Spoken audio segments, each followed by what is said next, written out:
What up, y'all? You're listening to Sports Talk with Tropp, and I'm your host, Katie Tropp. Well, that national championship game ended up basically being a repeat between what happened between Houston and Duke in the Final Four matchup between the two of them, because Houston was absolutely dominating this game against Florida for the entire first half. And then the majority of the second half started to get away from them in the last 3-4 minutes. But for the most part, man, Houston was dominating. They had this suffocating defense on Florida. Florida's offense was so incapable of getting any scores going. And then all of a sudden, towards the end of the game, Florida started to put it together, and they did exactly what Houston did to Duke. And basically, they just started clamping it down. They were the ones who started making the shots. Houston started missing the shots, and it just was not good for Houston. They completely imploded in the end, and Florida got the win 65-63. And Florida are the national champions in college basketball. And, like I said, Houston completely blew it. Like, the whole game was very, very mediocre for the most part, just because, like I said, Houston was dominating, and then all of a sudden it started to look exactly like a repeat of what happened between Houston and Duke. And that is exactly what happened. It was a repeat between Houston and Duke, and this time Houston was on the losing end, and Florida is our college basketball national champion. So moving on to pro basketball, and I was only going to be discussing playoffs today and the playoff picture because we only have 3 days left in the regular season, Friday, Saturday, and Sunday. And then Monday, we will be talking straight up playoffs and play-in because the play-in begins next week. But Denver decided to make a big move and fire their coach, Mike Malone, earlier in the week. I believe it was on Monday, basically right after my podcast on Monday, or it might have been on Tuesday. Regardless, it just happened. Very, very odd move, just like with the Memphis Grizzlies. Especially when your team is right in the thick of things here for the playoffs, but it just sounded like it was something that needed to happen. It sounded like the coach and the GM were just not seeing eye to eye, and both of them ended up getting fired. So we'll see how that affects the Nuggets, whether positively or negatively heading into the playoffs. But let's take a look at the playoff picture and see where everything is lined up right now.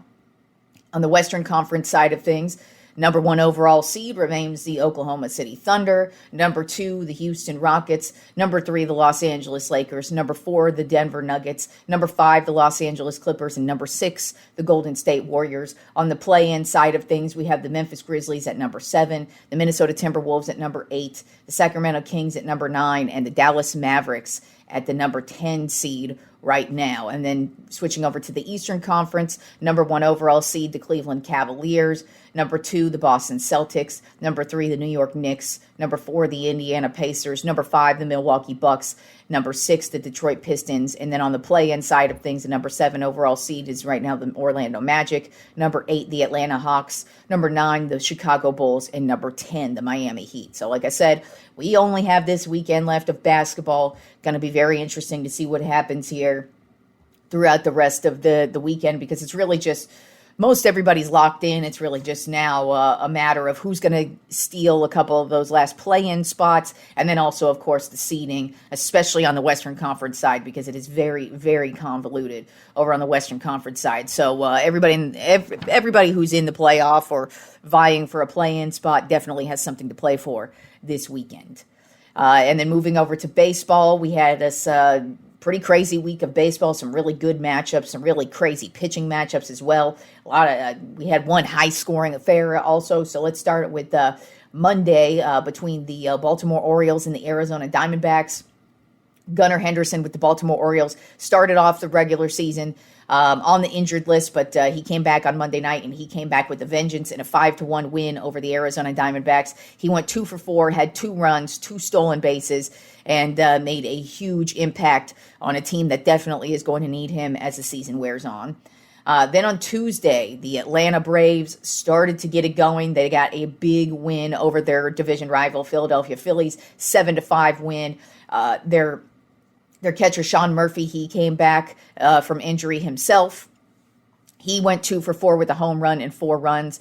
But on the Philadelphia Phillies side, Kyle Schwarber has just started the season off with a vengeance. In this game, he went for 3 for 3 with a home run and 3 RBI. And it's crazy because, Schwarber, he's always been a huge home run hitter. He is always known for his home runs. He has no issues hitting home runs. It's usually his batting average tends to be in the like 200s area, mid to sometimes high 200s. He's not usually that accurate. He's usually just a home run hitter, which there's nothing wrong with it. But this year he seems to really have improved his game at the plate. And I think he's going to definitely be a game changer for this Philadelphia Phillies team, even though this was in a loss for them. Then a huge win for the Detroit Tigers, 5-0 over the New York Yankees. Tariq Skubal picked up right where he left off last year with his Cy Young Award winning season last year. He went 6 innings, 0 earned runs, and 6 strikeouts against this stacked Yankees lineup. And Spencer Torkelson, the first baseman of the Detroit Tigers, as I said, he seems to be getting really hot, at least to start the season. He went 2 for 4 with a home run in this matchup. Then on Wednesday, the Milwaukee Brewers had a crazy game against the Colorado Rockies. They won 17-2. Jackson Chourio he went 2 for 5 with the home run. And then Christian Yelich also went 2 for 5 with the home run. It was basically a home run fest for the Milwaukee Brewers in this game. Obviously, when you score 17 runs, that's a big deal.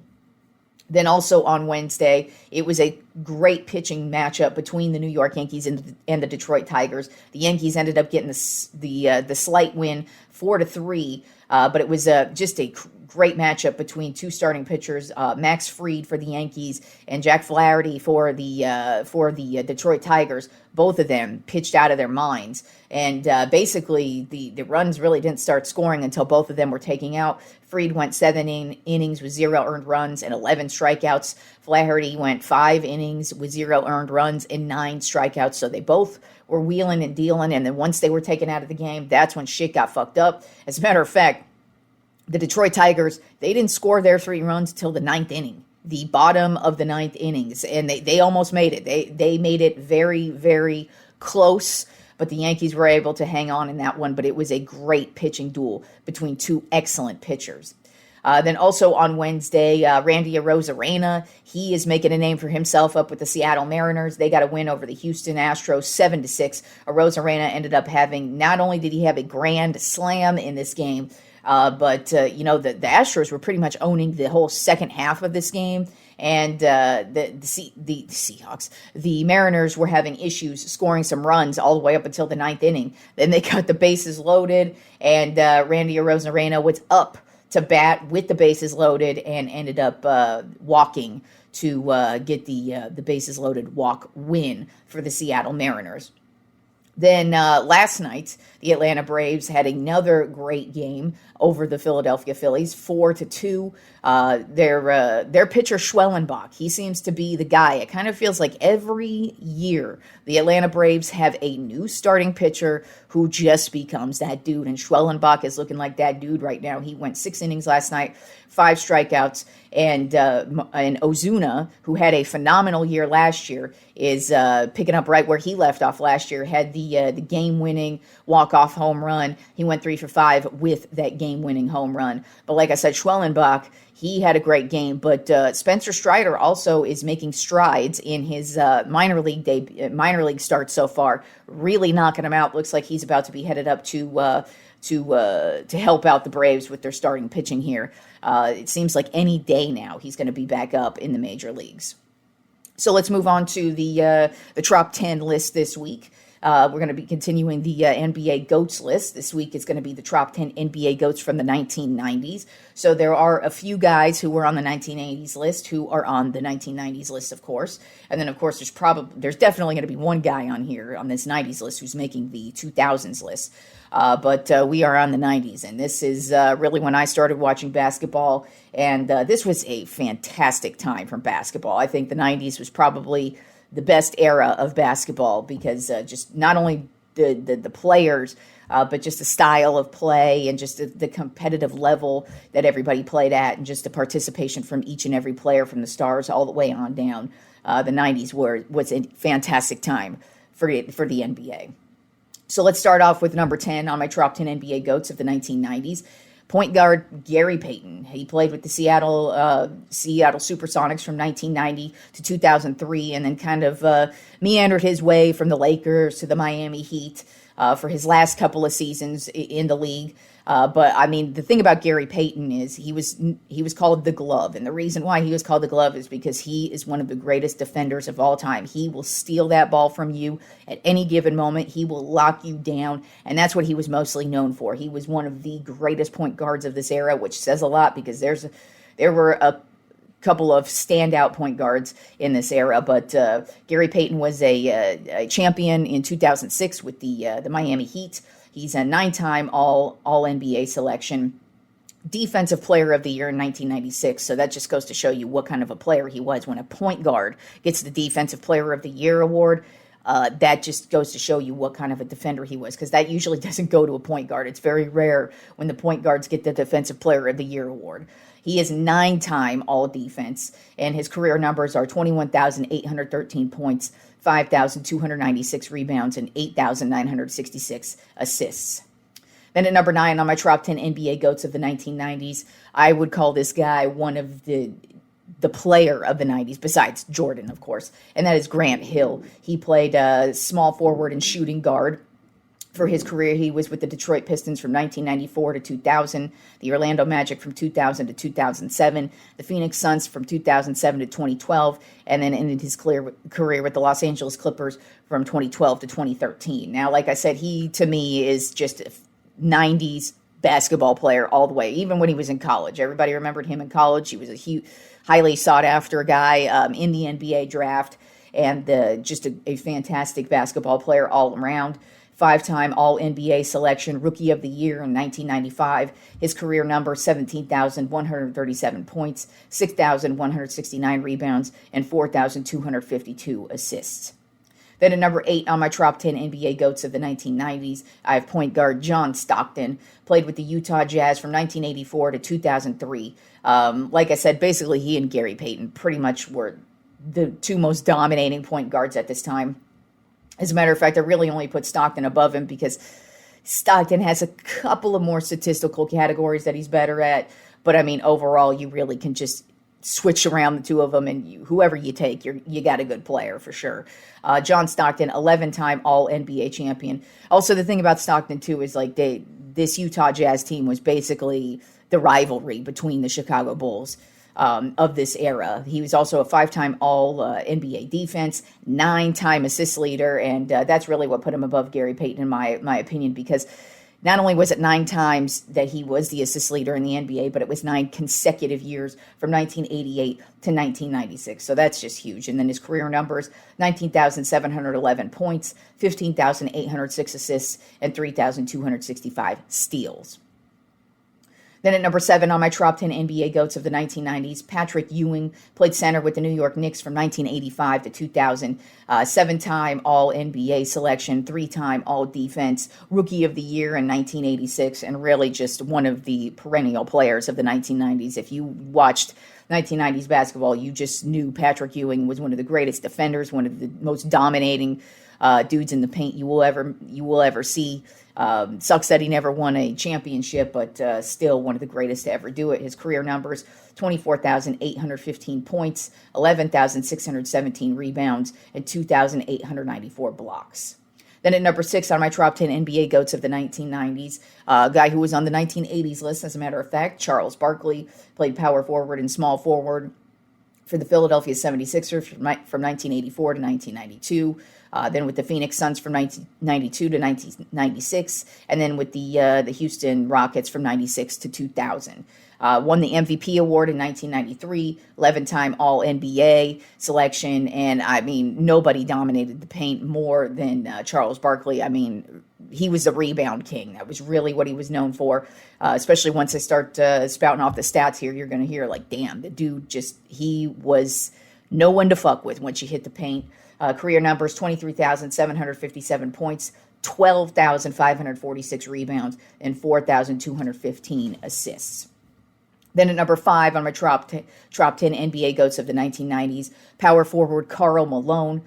Played with the Utah Jazz from 1985 to 2003, and then had a little season with the Los Angeles Lakers as well. He won the MVP in 1997 and 1999. Of course, like I said, this Utah Jazz team was right there, always in the thick of things, dominated the Western Conference, went up against Michael Jordan in a couple of NBA Finals matchups. But Karl Malone was definitely the leader of the pack on this team, offensively and defensively. 14-time All-NBA selection, 3-time All-Defense. His career numbers: 36,928 points, 14,968 rebounds, and 5,238 assists.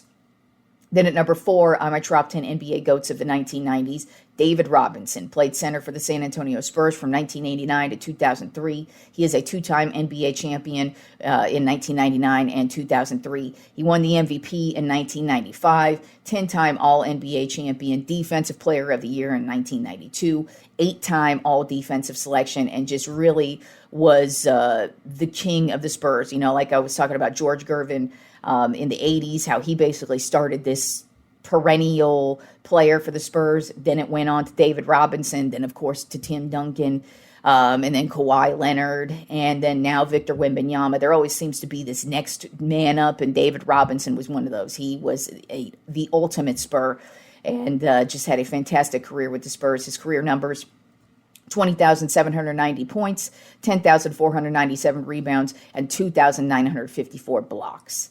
Then at number 3 on my Trop 10 NBA GOATs of the 1990s, a guy who was also on the 80s list, Hakeem Olajuwon. Played center with the Houston Rockets from 1984 to 2001. Also had a little brief stint with the Toronto Raptors to end his career. He is a 2-time NBA champion in 1994 and 1995. As a matter of fact, he would probably have a couple of more if it wasn't for Michael Jordan, but a lot of people could say that about this 1990s era. But he was also MVP in 1994, 12-time All-NBA selection, 2-time Defensive Player of the Year in 1993 and 1994, 9-time All-Defensive selection. His career numbers: 26,946 points, 13,747 rebounds, and 3,830 blocks. Then at number 2 on my Trop 10 NBA GOATs of the 1990s, Shaquille O'Neal. Played center for the Orlando Magic in 1992 through 1996, then with the Los Angeles Lakers from 1996 to 2004, then with the Miami Heat from 2004 to 2008, and then meandered his way through a couple of other teams to end his career the next couple of seasons. He is a 4-time NBA champion from 2000, 2001 to 2002 with the Los Angeles Lakers, and then 2006 with the Miami Heat. He is one of the most dominating, not only dominating centers, but dominating players. Now, most centers are known for their defense, not Shaq. Shaq was known for his offense. He had multiple 60-point games. He had multiple games where he would just take over. As a matter of fact, when he was in college, he was one of the most sought-after, game-changing players of all time, and he proved that. He won MVP in 2000, 14-time All-NBA selection, won Rookie of the Year in 1993, was the scoring champ in 1995 and 2000. The scoring champ. Like, that is what goes to show you just how dominating he was with scoring, because he was the scoring champ on multiple occasions. His career numbers: 28,596 points, 13,099 rebounds, and 2,732 blocks. And just absolutely one of the most dominating of this era. And you are definitely going to hear about him on the next list as well. But of course, at number 1 on my Trop 10 NBA GOATs of the 1990s, and there is no other number 1 in the 1990s. There is no other player. There is nobody else to discuss when you're talking about the NBA in the 1990s, and that is Michael Jordan. There is no other argument, and you don't know. You just don't know. If you didn't see it, didn't experience it, you have no idea the stranglehold Michael Jordan had on the league at this point in time. He was, of course, a shooting guard and a small forward for the Chicago Bulls from 1984 to 1995. Of course, had his brief retirement, then came back from 1995 to 1998, and then played with the Washington Wizards, but who cares about that time? He is a 6-time NBA champ. He won in 1991, 1992, 1993, 1996, 1997, and 1998. That is 2 three-peats in a row, which is, of course, amazing. 5-time MVP in 1988, 91, 92, 96, and 98. 11-time All-NBA selection, 9-time All-Defense, which, like I said in the 80s, on the 80s list, he's not really, nobody really discusses Michael Jordan's defense as they should, but I mean, he is one of the greatest defenders this league has ever seen. Not just one of the greatest scorers, but an excellent defender. He was Rookie of the Year in 1985, 10-time scoring champion, won the slam dunk contest twice in 1987 and 1988. Of course, the big thing, though, with Jordan is he really revolutionized the whole branding of not just athletes, just everybody in the entertainment world, basically, these days. And that is the Jordan brand with Nike. And that is really just what absolutely changed everything for all athletes, especially, I mean, almost every major basketball player has a shoe. NFL players have shoes or certain brands that they're all going after these days, and that is thanks to Michael Jordan. His career numbers: 32,292 points, 6,672 rebounds, and 5,633 assists. And as I said, there is nobody else who should be number one on the Tropp 10 NBA GOATs of the 1990s other than Michael Jordan. And if you think otherwise, you are absolutely stupid. So my Tropp 10 NBA GOATs of the 1990s: number 10, Gary Payton; number 9, Grant Hill; number 8, John Stockton; number 7, Patrick Ewing; number 6, Charles Barkley; number 5, Karl Malone; number 4, David Robinson; number 3, Hakeem Olajuwon; number 2, Shaquille O'Neal; and number 1, Michael Jordan. All right, y'all, enjoy the weekend of sports, and I will talk to you fools on Monday.